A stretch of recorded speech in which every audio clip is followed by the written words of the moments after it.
Hello everyone and welcome back to Dragalia Foundry, a fan channel where everything Dragalia Lost can be found. This video is going to contain my review of the latest Summon Showcase. It's another Gala remix, this time around featuring the return of Gala Leif and Gala Reborn Zephyr, and the introduction of two new permanent pool adventurers. So we have Saiga, who is a close-range wind manicaster, and Armored Yachiyo, a Yachiyo alt of course, who is a flame blade. So this showcase is pretty tempting, not gonna lie. This is a difficult one to evaluate because I think that Yachiyo looks very strong. We have Gala Reborn Zephyr, who is an excellent wind dragon, and Saiga also looks like a pretty powerful adventurer here. So there's some real temptation to this showcase, but it comes in the context of us knowing that in a few days from now, we're going to get Fire Emblem events added to the event compendium, and there's a strong possibility that with them, we get a rerun of the Fire Emblem banners from the past couple of years. So if you've missed out on some of those limited Fire Emblem characters, I would definitely suggest waiting on summoning at least until the last day of the showcase, because by then we should have more information about what our next Summon Showcase is going to look like, and that will help you make a more informed decision. I would say that it's probably more worth it to go for Fire Emblem for Tiki and Peony in particular, if they're available, but otherwise this looks like a strong showcase for anybody that's struggling with Yaldabaoth, or just wants to power up their flame and wind rosters a little bit. If you're a newer player to the game, maybe you've been playing 6 months, 4 months, or whatever the case may be, I think that there's a lot of value in Galas, and it's something I don't talk about often in my videos because Galas occur with a higher frequency than they did in the past. We get a Gala remix every mid-month, and at the end of a month and start of the next month, we get a Gala banner with new Gala adventures or dragons. So they're plentiful, and there's usually a good window to hop into one regardless of when you started playing the game. But you do have heightened appearance rates for all 5 stars. It's a little harder to snipe for specific focus units if that's what you're going for, but generally there's still pretty good value to it, especially when there's a Gala Dragon on there. So I think that this is actually one of the better Gala remixes that we've had. Let's go ahead and take a look here since it's rare, I should say, that we've gotten a few of these Gala remixes with a dragon in the past, one featuring Mars and Cleo, and another one I think featured Alex and Cat Sith. But this is only the 3rd one ever that's featured a Gala Dragon on a remix, and it's a Reborn Dragon. This is the first time a Reborn Dragon has come back. When Zephyr made his debut originally, a lot of players were not able to summon because it was in between Christmas and New Year's, a lot of other limited banners and lucrative summon showcases happening at the time, so this is a dragon that not a lot of players may have. Gala Leif is probably what I would consider the weakest thing on the summon showcase. Gala Leif is a good adventurer, a little bit harder to learn how to play. He doesn't play like a normal sword exactly because he has multiple stances, but he's a fine adventurer. The thing is, there are so many good wind sword adventures like Templar Hope, like Gala Ronzel, and lately Mona as well, that it can be hard to fit Gala Leif into your team compositions and have him do particularly well for you, so I think that he might be the weakest thing here. Saiga, perhaps similarly, just because he's a little bit newer, I want to give him the benefit of the doubt, and I've heard good things about him as far as Yaldabaoth and his AoE capabilities, but I think that both of them are probably a little bit more replaceable.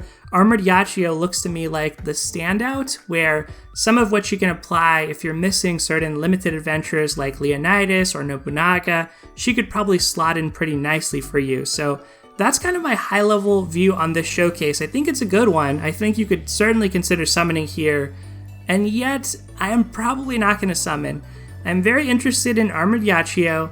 I already have Gala Reborn Zephyr and Gala Leif, and I'm not that interested in Saiga, so I think for me, just wanting Yachiyo and not really anyone else on this showcase, I'm probably going to continue to save. I've been kind of on a roll with that lately, so I want to build up a stash for our next collab or limited banner. There's still a chance of Fire Emblem Part 3 happening this month since we don't know what the marquee event will be at the end of this month. So I'm kind of thinking to save right now.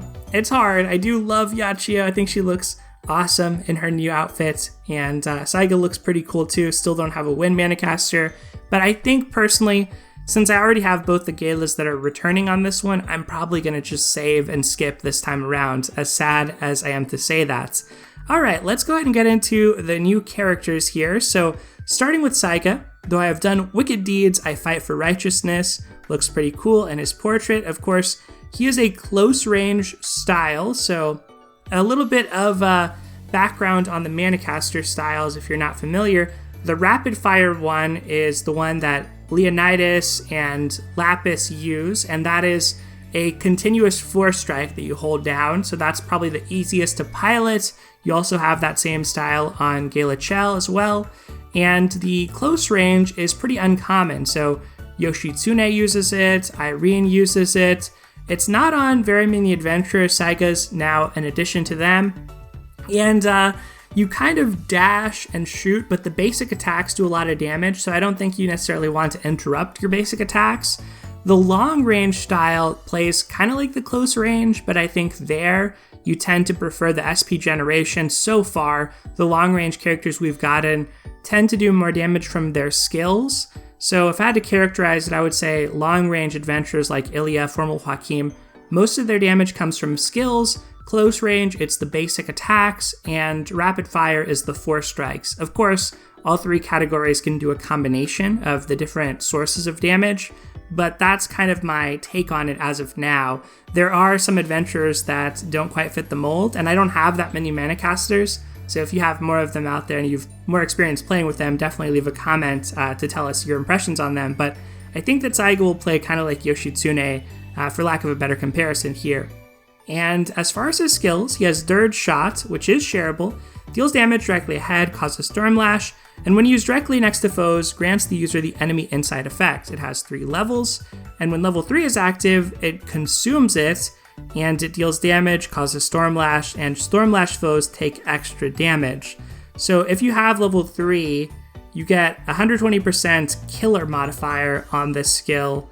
You do more base damage compared to what you normally do, and otherwise it looks like the same amount of Stormlash damage. Moving on to Karmic Quietus, dispels 1 buff from multiple targets and grants the user the enemy inside effect. This skill will only affect each target once per use. Interesting. So I guess you can't dispel like multiple times from a single enemy, even though this hits multiple targets, so presumably this might be kind of like a splash damage type thing, so that's why they clarified that like you can't get multiple hits or dispels off this or effects off of it. When enemy insight level 3 is active, it consumes it, dispels 1 buff from multiple targets, and you also get the calculated shots effect. So that's the new thing there. Calculated shots lasts 30 seconds and doesn't stack, but it doesn't tell you what it does here. So I think we're gonna have to keep reading to find out what that does. Dispel only on the second skill is interesting. Right now, one of the places that Dispel is needed is Yaldabaoth Phase 2 for Master Difficulty, but that content, you really just care about your weeklies for Master Difficulty, so Wind Element Adventures are not a huge need or priority for that, and it's also not too difficult. I think it's easier than Lilith when she was released. And the Dispel can be avoided if you're able to handle the AoE side of things and attack all the enemies, attack all the green orbs in particular to avoid the Dispel. So I think that this could be sufficient in manual play. If you're trying to do full auto, this is probably not something that you want to deal with. I think you're going to have a little bit more consistent Dispel, but haven't adventured in that full auto for Master very much. But just looking at things here, like it seems very serviceable. What I found with Yaldabaoth is you can kind of throw together a lot of different adventures and it works just fine. So it seems serviceable for that. The other place where you need Dispel lately is in Ciela, in particular Legend difficulty. I think that Master difficulty and below of Ciela are sort of solved using a combination of Templar Hope and then Ronzel, a lance like Silas, and then either Lowen or Grace. That's a very reliable auto combination, especially with some of the upgrades that we've gotten since that combination was introduced. And so I don't think that you need to slot in somebody like Saiga. You could try it, it might work better, who knows? But I don't think that's where he'd be needed. Where people might be curious about testing him as Legend Ciela, a lot of players are still trying to clear that for the first time or grind it out. And I think the combination of good Stormlash uptime on the first skill as well as a little bit of Dispel on the second skill is pretty good. Let's see the skill energy cost here. It's actually very, very low. So even though this is a second skill, Is the skill energy cost on these the same? Looks like it is. That's actually very interesting. So I think that this actually is a little bit more favorable than it may appear at first glance. A lot of adventurers that have Dispel on their second skill, it feels like they don't Dispel enough to keep up with Ciela because she stacks her buffs in 3 stacks of defensive buffs, and so you have to Dispel her 3 times to totally get rid of them. This actually probably can do well, especially if you're playing manually, and I would imagine if you're playing manually, let's say Saiga is a character that wants to prioritize his basic attacks, then you might even be able to hold these skills sometimes and utilize them when you have your enemy insight level 3, and do a little bit extra, but I guess you get enemy insight by using the skill, so I'm not sure. He might prefer to play with a skill spam type strategy, but that's definitely something that would be worth testing out. I think that the Dispel is frequent enough, though, that this actually look a little bit better than it looks. Anyway, moving on to the Co ability and Chain Co ability. Gauge Accelerator 20%, and then above 10 hits equals Water Res 10%. Just your standard sort of stuff. This Chain Co ability doesn't get affected by Curse of Nihility, so that's nice. And the regular Co ability there is fine. That's what you see standard on all mana casters. Might be a little interesting for Legend Ciela co-op. That's not something I would recommend to folks. I think the solo variant is a little bit easier, but for co-op, one of the frustrations with that is a slime mechanic and either killing the slime or the slime doesn't spawn. So if you break Ciela sooner, you might be able to get around that, I believe. So maybe this could help with that, along with the Stormlash uptime and generally pretty good DPS from what I've seen on Saiga. Anyway, moving on to his abilities, one thing I want to mention just real quick is Enemy Insight and Calculated Shots, which we should get into. I don't think those are affected by Curse of Nihility as well, so those should still work. Okay, so for his abilities, Know Thine Enemy 2, when the Enemy Insight level 3 effect is active, increases the amount the user's next Force Strike lowers the mode gauge by 300%. Wow. The Force Strike will consume Enemy Insight level 3. That's interesting. So that could also contribute to this idea of breaking really rapidly that I talked about that might be helpful for Legend Ciela. Also kind of gives you choices, right? Because these skills charge at the same rate exactly. So when you do have Enemy Insight level 3, you're going to have a choice. Do you want to do Stormlash and extra damage against Stormlashed foes? Would you rather get Calculated Shots active? Or would you rather do a powerful Force Strike? You have a choice. And I would imagine you're not going to go for the Force Strike often unless the enemy's in overdrive, so you probably pick one of the other two. Let's continue reading. When Calculated Shots is active, increases the power of standard attacks by 10%, the amount skill gauges are filled by standard attacks by 10%, and the critical rate of standard attacks by 10%. So maybe that's what you want to go for. He's kind of all over the map as far as what he's doing, which has me very curious about how it's going to be optimal to play him. Not having summoned him, I don't want to try speculate on that too much just yet, but this is a very interesting design here. I can at least say that much. This seems like a worthwhile effect to get. Standard attack damage and skill gauge increase, and then the critical rate of standard attacks. So I think I would want to get Calculated Shots first, and that lasts 30 seconds, and during that, I might be able to get my Enemy Insight up again and ready to use, but I'm not sure. This is an interesting one. All right, moving on, Freeze Res 100%, and then just an extra strength bonus with HP 70% equals strength 13%. Overall, Saiga seems like a reasonably powerful adventurer. For Yaldabaoth specifically, Bog Res is preferable to Freeze Res. Saiga could have applications in the future Sinister Dominion quests whenever we get one where it starts off where you favor a wind team. Right now, Yaldabaoth, you use a wind team in Phase 2 of Master, but for the lower difficulties, it's not super relevant. Saiga feels like a character that there's not a lot of need for. Like, I think that the wind roster can be built very well at low rarities. So, for instance, a team of, let's say, Templar Hope, Ronzel, Humanoid Midgard Stormer, and Lowen, that team can clear Legend Ciela. That team should be able to clear Yaldabaoth Master difficulty without too many issues. that might be a little harder, but I think that should still be doable. Obviously, Templar Hope, not very good against Curse of Nihility, so you might want to swap him out. But I think that because wind is a pretty accessible element, sometimes when we get powerful new wind adventures like Saiga, and Valentine's Chelsea is another one that comes to mind as a past example, I don't feel as tempted, or I don't feel like I should recommend summoning for these characters as much, just because your free-to-play options in Wind are very good. And so I think I'd want to encourage people to build those up more first, if that makes sense. So for me, Saiga doesn't look like a necessity here. The access to Stormlash is cool on a shared skill, that's nice, but I feel like you're better off saving for Formal Joachim shared skill because you also get poison off of that one with a high duration. So overall, I just feel like Saiga, he's a nice to have, but not a must have, and even if I had him, I don't know that I'd be swapping him into all of my comps all of a sudden. So that's my take on Saiga. Let's move on to talk about Armored Yachiyo. So first of all, love the outfit. I will reiterate what I said in a previous video. I don't know about Armored, but it's really cool, so I love it. She's gonna dish out revenge like it's free soup. A typical Yachiyo idiom, if I've ever heard one. And Yachiyo has a lot going on, so let's start with her skills. Peerless Eternity activates Peerless Flourish. The user's next 3 Force Strikes are powered up and deal extra damage to Scorch Rent foes. So these special Force Strike buffs shouldn't be dispelled by Curse of Nihility. They should still work, so that's one thing to point out here.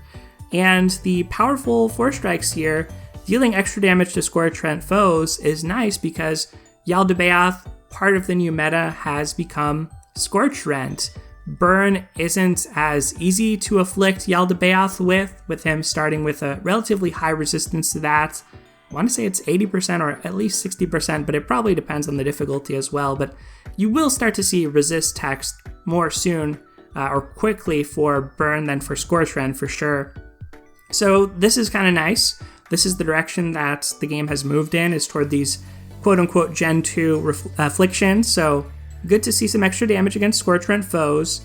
Also nice to see just the overdrive DPS potential here with this unique Force Strike. From what I understand, this is kind of similar to Linnea, and if y'all remember Legends Kaiyan, Linnea was an absolute beast in that when it came to the Berserk phase. So if anyone's still working on Legend Volk or Volk in general, I think I'm going to talk mostly about Yaldabaoth, but if you're still working on Volk, I feel like there's a high potential that Yachiyo would do excellent there. If you're getting to the Berserk phase in that fight and you want to make it easier for yourself, she'll probably be a good team member to have to shred the overdrive gauge. Talking about her second skill here, Blossom Dance, this is a way that you can cause Scorch Rend. So it deals damage to enemies directly ahead, inflicts Scorch Rend, and grants the user immunity to knockback. So the knockback immunity lasts 15 seconds. From what I understand, this also isn't affected by Curse of Nihility, so she'll get to keep that, which is pretty cool. It's also shareable. There's only one other shared skill, as far as I know, that gives you knockback immunity, and that is Vanessa's after her Mana Spiral. So this is kind of neat. It's not something that comes up that often. It actually might hurt you more than help you in autos, because sometimes the iframes from getting knocked down are actually helpful to have. But this is a nice way to enable Scorch Rend within her own kit. And let's talk about her abilities next, because I think that's where she starts to get really crazy. Her co-ability and chain co-ability are fairly standard, so I won't spend too much time on those. Blades still have an excellent co-ability. Oftentimes this is going to make one of your backline slots. I think one thing that's hurt Blades, besides the lack of a skill damage Wyrmprint and just them being a little clunky to build up skill energy with, or charge up skills with, is the change to our backliners being self-contained instead of in co-op, every person contributing one co-ability. Like, Blades used to be a big staple of co-op because their strength co-ability applied to other players. But now that that's no longer the case, you see them in the backline more often, and it's pretty rare that people main Blades these days, so just a side observation. Anyway, her abilities are Unrelenting Blade 2. This increases strength by 20% for every 15 seconds that pass without the user being knocked back by an enemy. This buff can stack up to 3 times. All stacks will be lost upon being knocked back by an enemy. So pretty cool risk-reward type mechanic here, or I guess I should just say payoff for skilled play.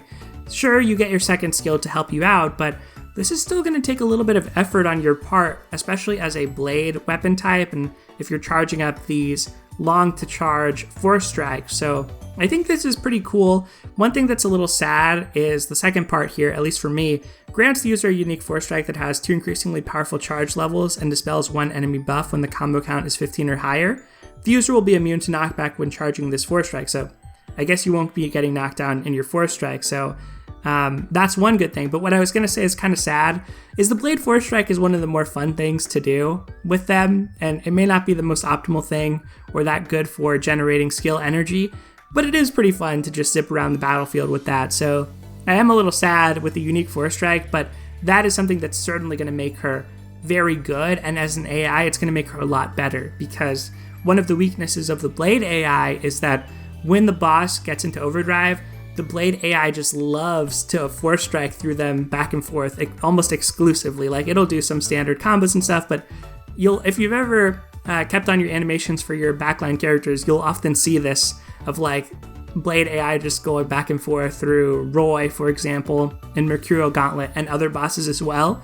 So having like a legitimately good force strike that you can't be knocked down during is probably going to make her a lot better as an AI, and it feels a little bit weird to play if you're used to that mobility option, but overall it's probably a power upgrade if anything. And the other thing to point out here is, apparently from what I've read, this buff that she gets on herself for not being knocked back, it's not affected by Curse of Nihility. So that's a surprise, because Kirsty has a very similarly worded buff for not being knocked back, and hers does get dispelled by Curse of Nihility. So I guess the devs, if it's a new adventure, they want to make sure they're somewhat immune from Curse of Nihility. We've certainly had a few things that are not immune, like Humanoid Mercury had some stuff that could get affected by Curse of Nihility, but nevertheless, this apparently is not. So that's a lot of strength increase that you can get there passively, and it won't be dispelled by Curse of Nihility as far as I understand, which is really strong. Also, just having the ability to dispel enemy buffs when the combo count is 15 or higher is really nice. I think you'd want to pair Yachiyo with some combo time here, just because when I think back to Linnea, she does spend some time charging up, which in my mind would mean that it's a little harder to keep a combo, but Flame's pretty good about this. You have other adventures like Nobunaga and Ezlith that can help contribute to this. Those may not be the best pairings with Yachiyo, particularly because Nobunaga's also played and also dispels when the combo count is 15 or higher with her force strikes, so they're more like competitors for the same slots. But that's something I'd be interested in being a little bit mindful of here. It's like, she could potentially be good in Yaldabaoth autos because she can dispel on command, but she has to keep that combo count up enough to be able to do that. So I've still had the most success with Yuden, but I haven't really experimented a whole lot with that anymore because I'm kind of done with the Yaldabaoth farming for now. But this is a character I'd be willing and interested to try there, despite her next ability, which is Stun Res 100%, which is a little unfortunate for the latest content. Yaldabaoth causes sleep, not stun, so she's not going to be ideal there. But of course, if you're still working on Volk, probably going to be a fantastic adventure for you, and this is about as good as Sleep Res in Volk. Having a mix of both on your team is pretty reasonable. But where I'm most interested in her, again, is mostly Yaldabaoth, in part because the characters that are clearing that and autoing that consistently are not accessible to all players. So you're seeing Gala Laxi, Kimono Elisan, Gala Leonidas, of course, is a big one, Halloween Lowen. The characters that you're seeing used, a lot of players just don't have. So compared to the wind element, where I talked about there's all these good free-to-play options and lower rarity options, Flame has those too, but I think that maybe it's not as rich in them, and they need enablers. So like Yuden is a great free-to-play adventure. For the expert Yaldabaoth autos I was doing, I felt like I really needed Gala Mim on my team as an enabler to make him work, and I also ended up needing Panther as a score trend source. So all these things start to add up, making it a little harder to put together a cohesive strategy. Finally, for the last ability on Yachiyo, it's 4 strike damage plus 50%. Very cohesive kit here. Nothing feels wasted or out of place. I would be very excited to summon for her and play her. I'm probably not going to, but I really like what they did with her kit overall. I think she's a strong adventurer.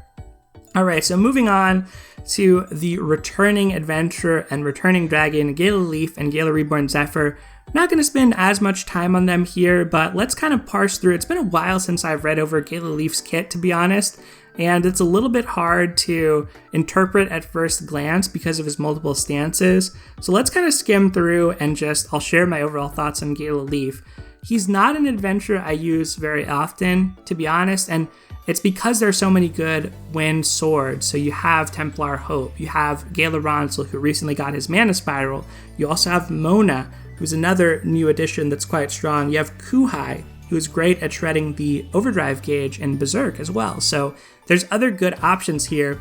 As far as Gala Leif's kit goes, he has Feathered Gale, deals damage to surrounding enemies and reduces their defense. In Shielding Stance, it becomes Sparrow's Protection, and that greatly increases user defense. So a nice thing about this is obviously Shielding Stance, not good in Curse of Nihility. This defense buff won't matter. But in that case, you can focus on your primary stance. I think it's called Striking Stance, but I forget here. But you can just stay in your default stance, and you get a nice little small defense reduction and okay chunk of damage. Pinion Slash deals damage to enemies in a line, reduces their strength. Poison foes take extra damage. If you're in Shielding Stance, it becomes Parrying Slash. Deals damage to enemies ahead, causes poison. Damage is increased against foes with reduced defense. Interesting. So you can kind of start off with Feathered Gale to reduce enemy defense, and then do your Parrying Slash that does extra damage against foes with reduced defense and causes poison, and then you can do your Pinion Slash that does extra damage to poison foes and reduces strength. I've never played Gala Leif manually. I've included him probably on some auto teams and haven't found him to be especially remarkable compared to other options, but he is a character I haven't wrapped my head around, and there are very few stance characters that I would say I play manually that often, so I'm sorry, but I can't really comment too much on how it feels to play Gala Leif even after all this time. His co-ability is unique to him, reduce strength and defense punisher plus 8%, so that's kind of cool. It's different than your normal Dragon Haste, and then he has the strength double buff plus 10%, which again won't work well in Curse of Nihility, but does work fine and even good against Ciela on Legend difficulty, so he's pretty good in that context. In that context, I would say his second ability, the Dual Resistances, is also pretty nice to have because she applies both. Against Yaldabaoth, of course, only the Bogris is going to matter. Flurry Strength plus 20% is also nice. If you're not familiar with this doesn't get removed by Curse of Nihility. This is like an invisible extra amount of strength as long as you have the combo count 15 or higher. And then you get the extra debuff skill time. Doesn't come up too often outside of his own skills, but you can share skills onto Gala Leif, like bleed skills or other debuff skills, and you do get that benefit on those shared skills as well. It's just pretty rare that is actually applicable. Overall, Gala Leif is kind of like a fine DPS, but I think that with some of the strides that Gala Ronsel has made, recently after version 2.0, he got buffed a lot. He's really good against Legend Ciela, diminishing the overdrive gauge in Berserk. And even the Dragon Haste can be a little bit relevant as well for getting out more dragons like Gala Reborn Zephyrs or Humanoid Midgard Stormers, Midgard Stormer 0. I think that Gala Ronsel just ultimately kind of eclipsed Gala Leif. Like, Gala Leif might have needed the Mana Spiral a little bit more, and on top of that, he's more technical to play. Yes, Gala Ronsel has some gauge mechanics that require a little bit of a learning curve, but I feel like Gala Leif's a little bit even more than that, because you have to manage tapping extra buttons on the screen, which I know doesn't sound like a lot, but it can feel like a lot to manage, especially if you're somebody who's already feeling pressure to manage AI or switch between characters. Like, a lot of this stuff takes quite a bit of practice and effort to be able to have a good command of, and I feel like it says a lot that, like, I have had Gala Leif since he released. I don't know how to play him. Granted, I'm not like a huge Leif advocate or fan, so I'm not always using Leif all the time. I like his character, but that is something to consider there. I think I've preferred lately the simplicity of some of the more recent characters, so that's just my overall take on that matter. But Gala Leif, I think, is a fine adventure. I just don't see a lot going on for him or any unique use cases for him. And finally, that brings us to Gala Reborn Zephyr to round out the video. So Gala Reborn Zephyr is a dragon that a lot of players skipped. As I mentioned, it was a really busy time for summoning when he was released. He is just a good dragon, just a very good reborn dragon. Similar to Gala Reborn Poseidon, has a good dragon form. This is going to be your best raw DPS ability set for Wind Adventurers. So if you don't have Gala Reborn Zephyr, this could be a reason to summon. If you already have a Max Unbound Midgard Stormer 0, that's the one dragon that I feel like can kind of be a powerful substitute for that DPS role and bring some utility to the team. Especially, we've gotten a lot more mechanics lately that require on hit count or hitting a lot of enemies at once. In Yaldabaoth, that's a problem with all the enemies that get summoned, and in Legend Ciela, there's some hit count mechanics. So Midgard Stormer 0 has actually gone up, in my estimation. For that reason, if you already have one of Midgard Stormer 0 Max Unbound, maybe you don't feel like you need this Gala Reborn Zephyr as much, but I still feel like it's a pretty worthwhile pickup just for autoing, or not autoing, but even soloing Legend Ciela. Like, it feels good to have as much firepower as possible on your dragons, so having one of each of those is something that's made it a lot easier for me personally. I've done it before and cleared before without any of these Gala dragons, just using Values and Freya, but it was a lot tighter and it wasn't super optimized, so it's probably doable faster than I did it. But I will say that these Gala Reborn dragons make content a lot more comfortable. So that's my high level take on Gala Reborn Zephyr, and those are my thoughts on this summon showcase as a whole. I think it's actually a pretty good one, so I hope that if you are summoning, you have good luck on the summon showcase. I will probably not be summoning, might get a little tempted to spend a few of my singles or something like that, but I'm still just kind of waiting it out. Riding the waves here in Dragalia Lost. It's been pretty low-key, uneventful for me lately. I've just been kind of in maintenance mode, doing my dailies and so on. But that is going to do it for today, everyone. I hope you're having a great week and you have a great rest of the week ahead. Thank you as always for watching. Take care, and I'll see you next time.